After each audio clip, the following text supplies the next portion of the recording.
অনেকে আনন্দ উল্লাসের সময়, বিশেষ করে বিভিন্ন পরীক্ষার সময় রেজাল্ট দেওয়ার পরে অনেক ছেলেমেয়েরা এইভাবে ছবি তোলে, এভাবে ছবি তোলে, এভাবে ছবি তোলে।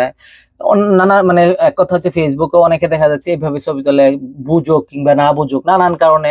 অনেক বাচ্চাদের মধ্যে এইভাবে ছবি তুলতে দেখা যায়, এইভাবে ছবি তুলতে দেখা যায় নানান ভাবে। এই যে আঙ্গুলের দুইটা আঙ্গুলে এইভাবে ছবিটা তোলে, এটার মিনিংটা আসলে কি? মিনিংটা হচ্ছে আসলে ভিক্টোরির ভি।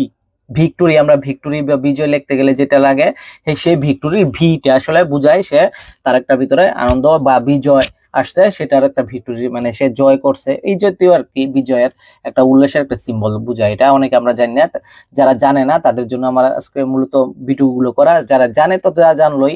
আমার অনলাইন প্ল্যাটফর্মে কথা বলার মূল উদ্দেশ্য হচ্ছে যারা যে বিষয় জানে না সেটা আমি যদি জেনে থাকি সেটা জানানো, এবং আমার জীবনের অভিজ্ঞতার আলোকে যদি পজিটিভ কিছু হয়ে থাকে সেখান থেকে যেন শিক্ষা গ্রহণ করতে পারে, এবং যদি নেগেটিভ কিছু হয়ে থাকে সেখান থেকে যেন সচেতনতা বাড়ে বা অনেকের মধ্যে সচেতনতা বৃদ্ধি পায়, সেটার উদ্দেশ্য হচ্ছে এই। ধন্যবাদ, সবাই ভালো থাকবেন। এবং এর মধ্যে আমার নেগেটিভ কিংবা পজিটিভ আমার নিজের ভুল হইতে পারে, সেটার জন্য যদি এরকম কিছু পেয়ে থাকেন আমাকে সংশোধনের জন্য অবশ্যই আমাকে কমেন্ট বক্সে জানাবেন, এবং সংশোধন করার জন্য বিভিন্ন পরামর্শ, এভাবে না ওইভাবে আমাকে বিভিন্ন পরামর্শ দিয়ে সহায়তা করবেন। ধন্যবাদ, সবাই ভালো থাকবেন।